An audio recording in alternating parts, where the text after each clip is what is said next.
తెలంగాణ రాజకీయాలలో senior most నేత 6 సార్లు ఎమ్మెల్యేగా గెలిచారు. మంత్రిగా పనిచేశారు. అధికారంలో ఉన్న పనులు కావడం లేదని క్యాబినెట్ పై అసంతృప్తి వెళ్లగక్కారు. స్వయంగా ఫోన్ చేసిన క్యాబినెట్ లో ఒక్క మంత్రి ఫోన్ ఎత్తడం లేదు. గులాబీ నుంచి హస్తం గుటికి వచ్చి తప్పు చేశామని ఇప్పుడు బాధపడుతున్నారు.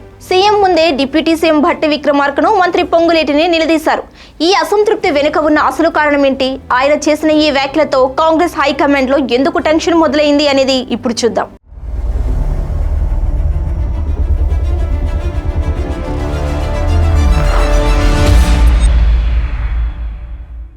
Hi hello welcome to Khyati connects. నేను సిరి. బాన్సువాడ అభివృద్ధి కోసమే తాను కాంగ్రెస్ ప్రభుత్వంతో జత కట్టానని, పదవుల కోసమో డబ్బుల కోసమో తాను పార్టీ మారలేదని పోచారం శ్రీనివాస్ రెడ్డి మరోసారి స్పష్టం చేశారు. కొంతమంది కారణంగానే తాను బీఆర్ఎస్ నుంచి బయటకు రావాల్సి వచ్చిందని చెబుతూనే ఆయన అధికార కాంగ్రెస్ మంత్రులపై తీవ్ర స్థాయిలో విరుచుకుపడ్డారు. ముఖ్యమంత్రి రేవంత్ రెడ్డి సమక్షంలోనే తాను మంత్రులను సూటిగా ప్రశ్నించారని పోచారం వివరించారు. జూన్ 21 నాడు నాకు కండువా కప్పిన రోజు. నాకేమైనా పైసలు ఇచ్చారా? నా ఎమ్మెల్యేషిప్ ను ఏమైనా కొన్నారా? నేను అమ్ముడు పోయానా అని మంత్రులను నేరుగా అడిగినట్లు ఆయన తెలిపారు. తన నియోజకవర్గ అభివృద్ధి పనుల కోసం 100 కోట్లు ఎస్డీఎఫ్ డబుల్ బెడ్రూమ్ ఇళ్ల పెండింగ్ బిల్లుల కోసం ఆయన మంత్రులను కలిశారు. సీఎం రేవంత్ రెడ్డి స్వయంగా లిస్టు తీసుకుని 2 సార్లు నిధులు ఇచ్చేయండి అని డిప్యూటీ సీఎం భట్టి విక్రమార్కకు మంత్రి పొంగులేటి శ్రీనివాస్ రెడ్డికి ఆదేశాలు ఇచ్చారట. కానీ సీన్ కట్ చేస్తే తెల్లారి పోచారం ఫోన్ చేస్తే భట్టి ఎత్తలేదు, పొంగులేటి ఎత్తలేదు. సీఎంకి అత్యంత ఆప్తుడైన వేం నరేంద్రరెడ్డికి ఫోన్ చేసినా ఆయన కూడా ఫోన్ లిఫ్ట్ చేయలేదని పోచారం శ్రీనివాస్ రెడ్డి స్వయంగా వెల్లడించడం ఇప్పుడు సంచలనంగా మారింది. సీఎం ఆదేశాలించిన మంత్రులు ఎందుకు పెడచెవిన పెడుతున్నారు?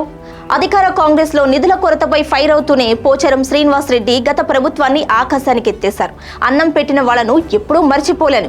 కేసీఆర్ హయాంలోనే బాన్సువాడలో నిజమైన అభివృద్ధి జరిగిందంటూ ఆయన చేసిన కామెంట్స్ ఇప్పుడు అధికార పక్షానికి మింగుడు పడడం లేదు. పార్టీ ఫిరాయింపులకు సంబంధించి కోర్టు కేసులను ఎదుర్కొన్నప్పటికీ ప్రభుత్వం నుంచి కనీస స్థాయిలో నిధులు రాకపోవడం పట్ల పోచారం తీవ్ర అసంతృప్తితో ఉన్నట్లు స్పష్టంగా కనిపిస్తుంది.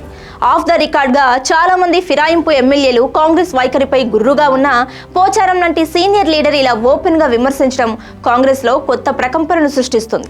చూసారుగా, ఆకర్ష ఆపరేషన్ తో చేర్చుకున్న ఎమ్మెల్యేల అసంతృప్తి కాంగ్రెస్ పార్టీలో ఎలా భగ్గుమంటుందో. అభివృద్ధి జరుగుతుందన్న ఆశతో పార్టీ మారితే కనీసం మంత్రులు ఫోన్లు కూడా ఎత్తడం లేదన్న పోచారం వ్యాఖ్యలు ఇప్పుడు మిగతా ఫిరాయింపు ఎమ్మెల్యేలలో కూడా టెన్షన్ పెంచుతున్నాయి.